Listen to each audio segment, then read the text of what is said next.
प्रतिमा जी अमेठी से। मेरे प्यारे गुरुदेव भगवान, आपके चरणों में कोटि कोटि प्रणाम। गुरुदेव, घर की परिस्थिति अनुकूल नहीं है, वहां का वातावरण का प्रभाव इस मन पर बहुत प्रभाव डालता है, जो नहीं करना चाहिए वो भी करवाता है। हे नाथ, हम कैसे भजन करें, कुछ समझ नहीं आता, बहुत पाप हो जाता है। हाँ, नाम रूपी बल हृदय में धारण करो। किसी के सहयोग की जरूरत नहीं, कुछ कहने की जरूरत नहीं, बस बात समझो। नाम रूपी बल हृदय में धारण करो, सब कुछ हो जाएगा। नाम महाबल। अगर नाम जप नहीं करोगे तो ना प्रार्थना से कुछ होने वाला है, ना किसी के सामने रोने से कुछ होने वाला है। नाम जब करती हूँ तो ऐसी मतलब कि ऐसा मतलब क्रोध आ जाता है, वो पूरा हट जाता है। वो क्रोध भी नष्ट हो जाएगा। कैसे हट जाए? राधा राधा राधा राधा राधा राधा राधा राधा राधा हटा दे कोई, कैसे हटाए? जो हमें पकड़ना वो हटा कैसे सकता है? नाम से बड़ा भगवान को भी नहीं रखा गया सामने। भगवान भी कहों कहाँ लग नाम बढ़ाई राम न। फिर क्रोध क्या चीज है? ये काम क्या चीज है? हम लोग बहुत बच्चे जैसे है ना, जैसे भेड़िया दूर से दौड़ावे तो हम डर जाते हैं। नहीं नहीं, हम कोई और नहीं, भगवान के अंश हैं। हम कोई साधारण नहीं। पहले आप अपने को समझो ना। आप स्त्री हो न पुरुष हो, पोशाक धारण की हो स्त्री पुरुष की। आप सिंह के बच्चे हो, दहाड़ना सीखो, भेड़िए की तरह मिमियाना नहीं। पक्की बात समझो। हमारी बात समझोगे तो आप चलोगे, नहीं तो बात समझ में नहीं आएगी। पहली बात समझो, आप न स्त्री हो न पुरुष हो, ये पोशाक है। सच्चिदानंद भगवान की तुम अंश हो, तुम्हारा स्वरूप भी सच्चिदानंद है। चलो ये बात नहीं समझते तो इतनी बात पकड़ लो, नाम पकड़ लो। नाम तुम्हारा ऐसा साथी है कि अंदर बाहर सब जगह चकाचक कर देगा। गोस्वामी जी कहते ना, राम नाम मणि दीप धरी, जी है देहरी द्वार, तुलसी भीतर बाहरो जो चाहस उजियार। श्री हरिवंश महाप्रभु कहते हैं, इहि परलोक सकल सुख पावत, मेरी शोभैया कृष्ण गुण यहां और वहां। अब बात ना मानो तो रोते रहो, फिर क्या कर सकते हैं? आप जब के तो देखो।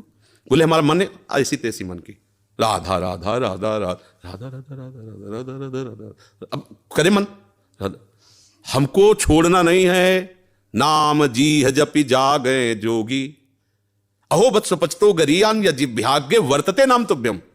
जिभ्याग्रे मन से नहीं कहा, यद जिभ्याग्रे वर्तते नाम तुभ्यम, अहो वत्स पचतो गरियान। वो चांडाल भी श्रेष्ठ है जिसकी जिभ्या के अग्रभाग पर हरि नाम है, कृष्ण नाम है, राधा। आप समझो, हमें रोने की जरूरत नहीं है। प्रेम में रोना अलग बात है, दुखों से रोने की जरूरत नहीं। अब हमें दुखों को रुलाना है कि अरे हमारा तो कोई प्रभाव इस पर पड़ता ही नहीं, वो रोए बैठ के। अब हम ऐसे भजन करके ऐसी स्थिति प्राप्त करेंगे कि भारी भारी दुख विपत्तियां हमारे ऊपर आए और वो दुखी हो जाए कि इसके ऊपर कोई प्रभाव ही नहीं पड़ रहा है। जैसे हिरण्यकश्यप दुखी हो गया कि मरेगा कैसे प्रहलाद, मृत्यु दुखी हो रही कैसे मार पाऊं इनको, हरि गोद में लिए। अरे समझो, हम लोग हरि के जन, बस हरि को भूल गए। अपने को स्त्री माना, पुरुष माना, पति माना, पुत्र माना, धनी माना, विद्वान माना, ये माना वो माना। ये सब काल के तमाचा में माना ना माना बराबर हो जाएगा। ये तुम्हारी मान्यता, प्रभु का हूं ये मान्यता सच्ची है। और नाम जप करो, सब कुछ ठीक हो जाएगा। कोई जरूरत नहीं तुमको किसी के आगे रोने की। करके तो देखो, अब 4 दिन करो, इसके बाद आओ बोलो चेक नहीं आई, समस्या का समाधान। दीर्घ काल तक लगे रहो। भगवान का नाम सत्य है। एक किसान भी जब गेहूं बोता है, अगर रोज खोद के देखे कि अभी जगह है, बीज नष्ट हो जाएगा। उसको बो के ऐसे पाटा लगा दिया, ऊपर से प्लेन कर दिया, और 10-15 दिन के बाद देखा धीरे धीरे अंकुरण आ गया। अब उसी समय सोचे कि इसमें तो गेहूं नहीं लग रहा, चुप रहो, 3-4 महीना उसका और सेवन करो, बाली आएगी, पक जाएगा, गेहूं की राशि हो जाएगी। ऐसे ही अनेक जन्मों से दुराचार, नाना प्रकार के कुकर्म करते रहे हम। अगर न करते रहते तो भगवान मिल गए होते ना। अब पहले नाम वो सब स्टॉक खत्म करेगा, इसीलिए समय लगता है। नाम जप करते करते संचित जो हमारे अशुभ कर्म हैं उनको विध्वंस करेगा और नष्ट करेगा। अब कितने कोई पता तो है नहीं, 1-2 साल की कमाई तो जमा नहीं है, लाखों करोड़ों अरबों जन्म हो चुके, उन सब की कमाई स्टॉक में जमा है। अब उसको भस्म करने का समय लगेगा। चुपचाप नाम जप करो। आगे जो अभी नए फसल है, इसमें भी हमसे बहुत गलतियां हो रही, इनको नाम सुधारेगा। अब बीच में जो उससे आ गया है प्रारब्ध हो, उनको भी नाम संभाल। बड़ा काम है नाम को, कोई छोटा मोटा काम थोड़ी।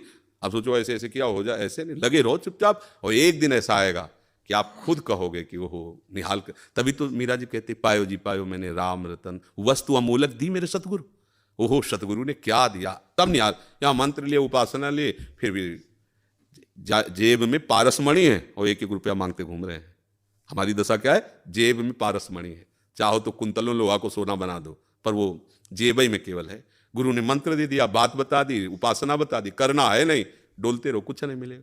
और बैठ जाओ उनके नाम मंत्र को लेकर के, तो क्या चाहिए तुम्हें? सृष्टि का मालिक आ जाएगा और वस्तु की क्या बात है। पर पर अब ये ऐसा तो नहीं कि दही में हाथ में दूध डालो दही जब, ऐसा नहीं होता। समय का इंतजार करो और खूब भजन करो। रोने धोने की जरूरत नहीं, रो तो प्रभु के लिए रो। ये आंसू रूपी भेंट प्रभु को चढ़ाए। तो दुख सुख और प्रतिकूलता अनुकूलता अपमान निंदा में क्या रोना, थोड़ा बहादुर बनो। ये सब महाराज जी श्री जी तो मिल जाएंगे ना मुझे? इस बात हम जो कह रहे हैं उसे सुनो। श्री जी मिलना ना मिलना जरूरी बात नहीं है। जरूरी बात है श्री जी का भजन करना। अगर भजन करने में आप जैसे हम कह रहे करोगे ना, तो श्री जी कभी एक क्षण के लिए छोड़ती ही नहीं। अरे आप समझो, जैसे एक छोटा सा वात्सल्य कण भगवान का एक माँ के अंदर होता है, वो कोई भी कार्य करती है पर नजर अपने बच्चे पे रहती है, उसकी अबोध बच्चे पे रहती है।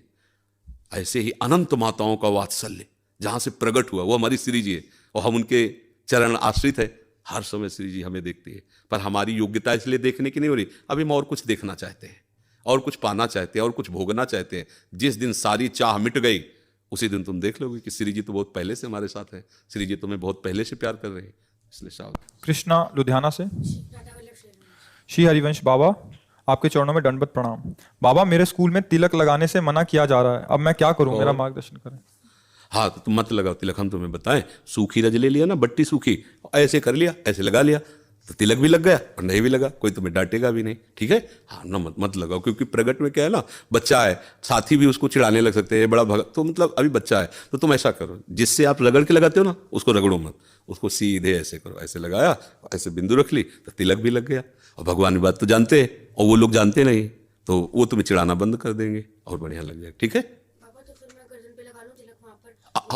नहीं सुनो, ऐसे ऐसे चाहे द्वादश तिलक बना लो, कोई परेशानी नहीं। थोड़ा और बड़े हो ना, और जब निष्ठा आ जाएगी ना, फिर कोई नहीं। अच्छा, शराब पियो, कोई डांटता है क्या? टीचर विद्यार्थी को साथ बैठा कर पिलाने के लिए राजी हो जाएगा। लेकिन अगर ये माला तिलक का, ये कलयुग का प्रभाव है, तो बच्चे हो इसलिए, मतलब तुम्हें ऐसा कह रहे, अगर कोई जवान ऐसी बात करे तो उसे हम दबका देंगे। अपनी निष्ठा तो नहीं रख पा रहा, फिर किस बात का भक्त है? ये सम्राट अकबर आगरे आया दौड़े पे, तो वहाँ बड़े बड़े सब जो छोटे छोटे प्रांतों के राज कर्मचारी थे, उनमें मधुकर शाह जी भी थे, हरिराम व्यास जी के तिलक कंठी सब कई ऐसे उनको दिखाए, तो जलन होती है। अब बादशाह है, उसके सामने सब हिंदू चिन्हों से, भागवतिक चिन्हों से युक्त, तो उसने ऐसे देखा कि अधिकतर अधिकारी सब कंठी तिलक, क्योंकि ब्रजभूमि और प्रभाव ऐसा, तो उनका हमारा फरमान जारी किया जाए, कल से कोई भी अगर तिलक लगा के आया तो गर्म लोहे से उसका मस्तक दाग दिया जाएगा। कोई भी सभा में तिलक लगा के नहीं आएगा। बादशाह अकबर का हुक्म। मधुकर शाह ने सोचा कि यार जीवन किस काम का, ये भगवान का दासत्व अगर इसे मिटा के गए एक संसारी बादशाह के सामने, फायदा क्या होगा? गला कटवा देना अच्छा है, लेकिन तिलक उतारना अच्छा नहीं।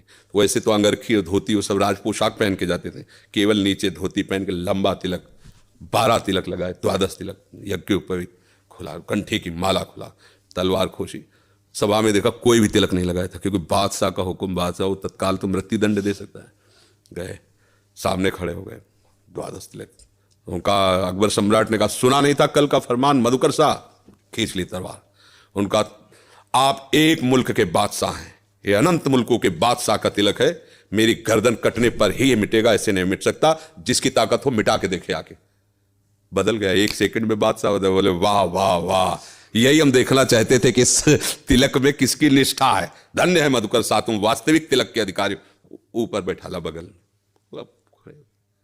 जो भागवतिक तेज से, मानो ऐसा लगा कि इनसे अब कोई आंख नहीं मिला सकते, भागवतिक तेज से संपन्न होकर कि ऐसे नहीं मिट जाएगा तिलक, गला कटेगा तब मिटे, देखे कौन आ। तो अभी फरमान जारी हो जाए कि गला काट दिया जाएगा, तो सब मिटा कर चुपचाप, भैया राधा ही राधा, तो कहला का गला कट। निष्ठा तो एक अलग चीज होती है ना, बहुत सावधान रहो। अभी बच्चे हो, आप ऐसे कर लीजिए।